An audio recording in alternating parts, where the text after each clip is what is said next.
All right, you guys, welcome back.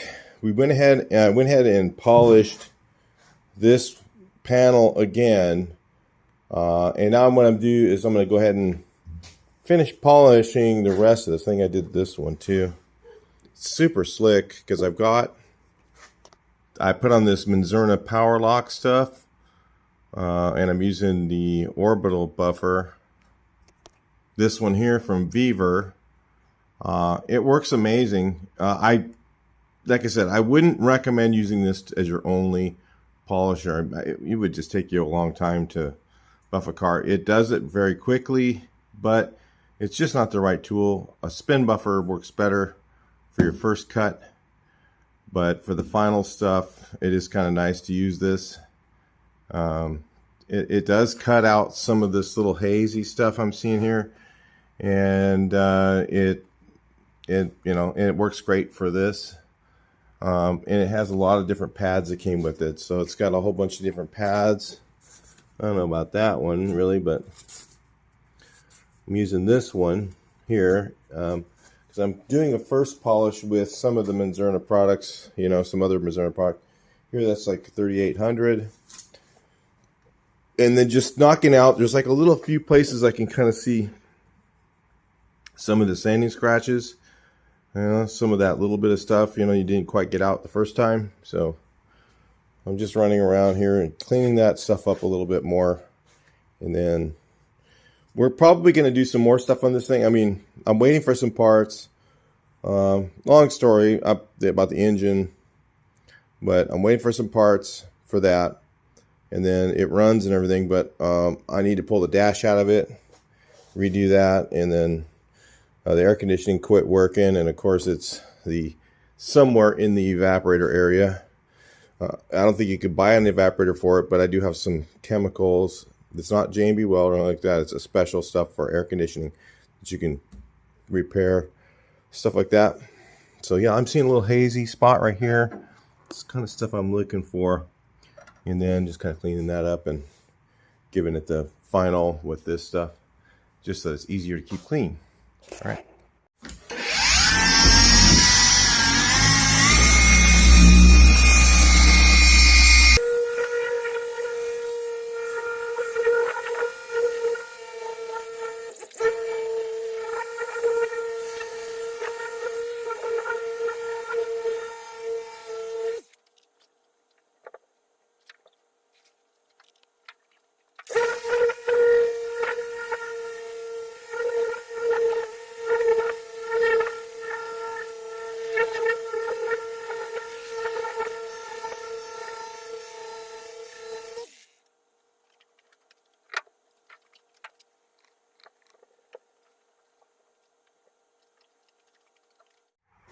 All right, so we're going to use this power lock on this thing now, so you can see the difference after I put this on there.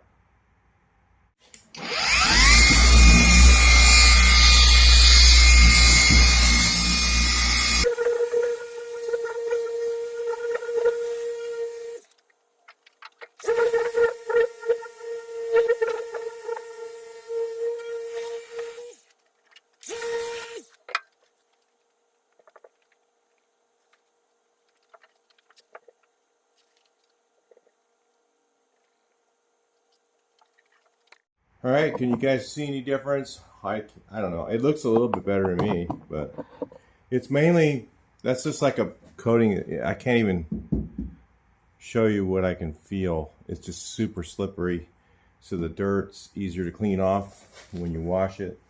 Mainly is all it is, and it's just, it's just another protection coat to protect the clear, so it's kind of good. I mean, I don't usually do that. I just started doing this because I was like, instead of using the ceramic, I want to use something. And I've used polymer before, and polymer has a similar, kind of similar to the ceramic, And I used to get cars that would last a whole year with polymer on them, and it would really work good, keep the dirt from sticking to the cars and everything. So I'm going to start doing that again.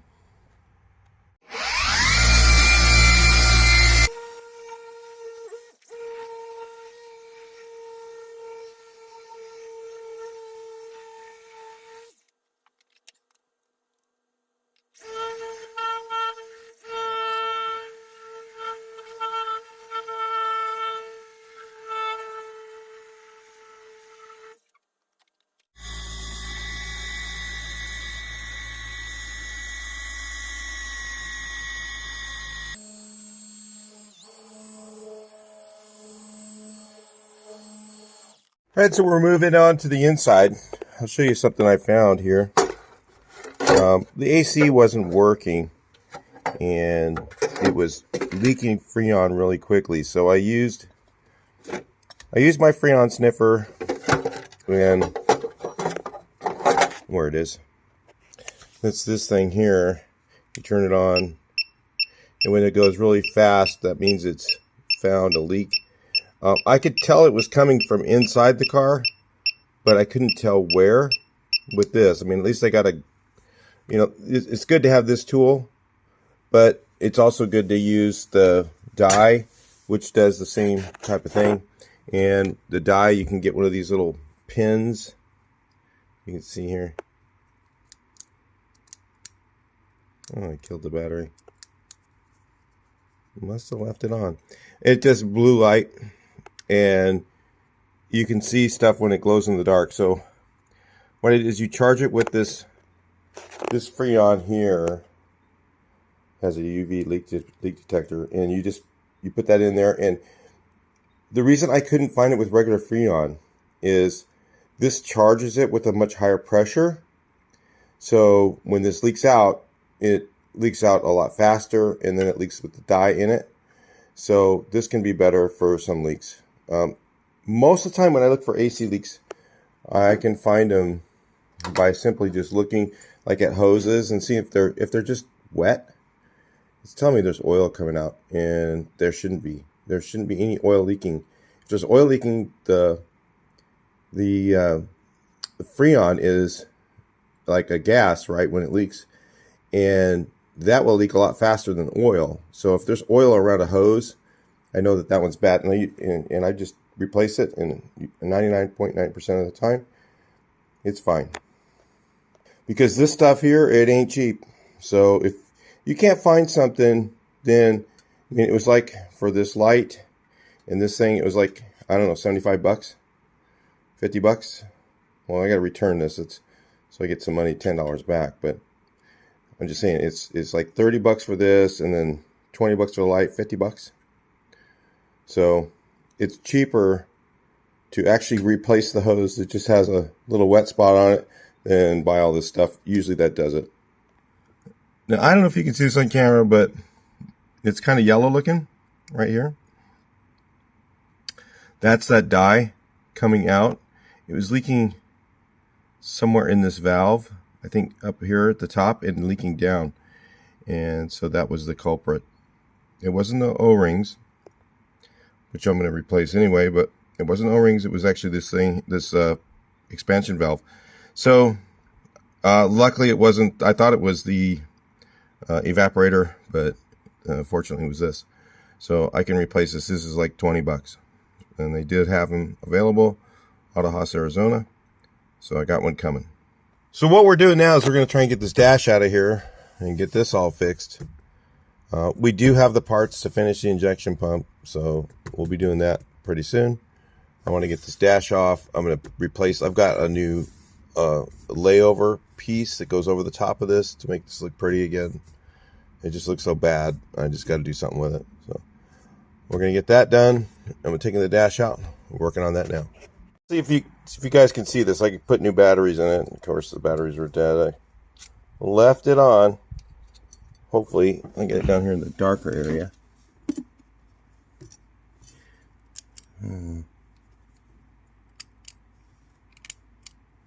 That doesn't want to work. Alright, I figured I'd show you guys this real quick. This is the dash. I went ahead and put some spray foam on here. I'm going to take a grinder, disc sander, and all this and reshape this. That's how you do it. And the foam was all gone, falling off. There's a big hole right here where that speaker thing was. I've got to get this down to where it's stronger. I mean, this whole thing is just frail. And it's the only one we got, guys. I've had to reinforce a lot of this stuff because it was just cracked and falling off with some pieces of aluminum and steel and stuff. This thing here is kind of loose. I might have to do something with it. This is the defroster. So I don't know what I'm going to do with that yet. I'll figure it out. I'll just kind of staple it together and put some silicone on it and stuff. It had like a butyl on here that's all fallen off. And originally, we can use silicone on that. And I put a piece of cardboard here to cover the speaker where the big hole was. So anyway, we're not going to put a speaker there, that's for sure. So we'll move on with some other stuff.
Alright, so I got this thing all clamped on here. Still debating what I'm going to do. I think I'm going to clean all this real quick when I'm all done. I've cleaned all this down here. And then I'm just going to caulk the edges. Caulk in here with painter's caulk. Maybe throw something over that. And then I'm just thinking I'll spray adhesion promoter. Maybe I'll do that first. Probably spray adhesion promoter on this. And then on all this down here too. Spray it with everything with adhesion promoter, and maybe epoxy prime it. I don't know. I gotta look at the can. I have some spray cans of it. I'll see if they stick to plastic. If they do, then I'll use that and just paint it. I got some red. Might have to tweak it a little bit. I may just make a little bit of red up, and then just spray this whole dash. And then I don't know what to do with this thing. Well, actually, I might take the spray texture gun and just put some of that undercoating on all the bottom. And then wherever it blends in here, like that, just caulk that edge. And then just put some undercoating on the rest of it and paint it. You know, that's what I'm thinking. Adhesion promoter. Put some of that on there, maybe a coat of epoxy primer underneath it and one over the top. Let it dry really good and then paint it. You know, paint it with automotive paint, maybe put a flat clear on it. That's what I'm thinking about doing. So that's about all you can do with this. This is just trash. This whole dash, you know, we're saving junk. There's nothing you can do with it. And I've got to fix, I don't know if I told you guys, but I did fix the, it was the problem here with the air conditioning was the valve was leaking.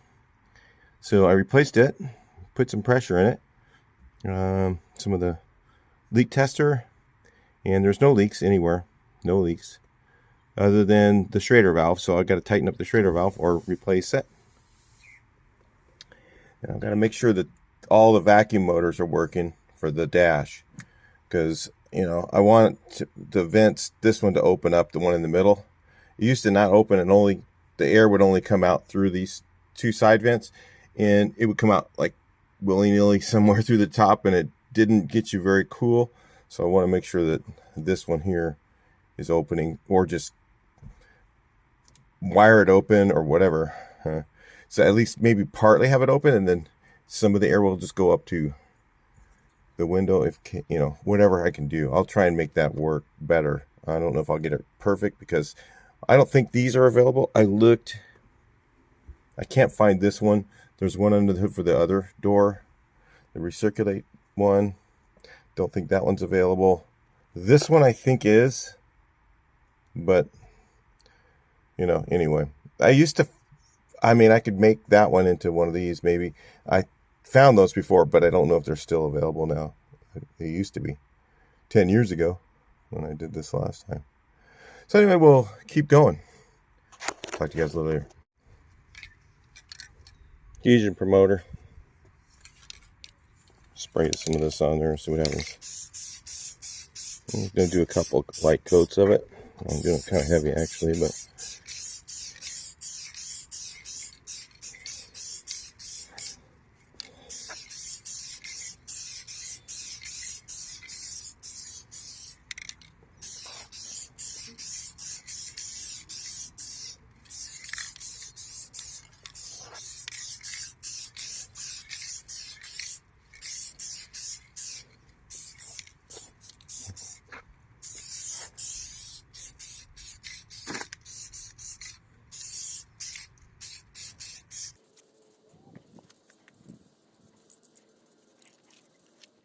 well, I just decided, you know, you can't really even see the bottom very much when it's in the dash, so I'm just going to paint it. Got some Victory Red. It's kind of close. We'll see how it looks. Going to shoot it with base. This is epoxy primer here. I'll shoot a little bit of base on here and shoot some clear and with matte additive to it. Some matting agent, and see how it looks. Let's take a look.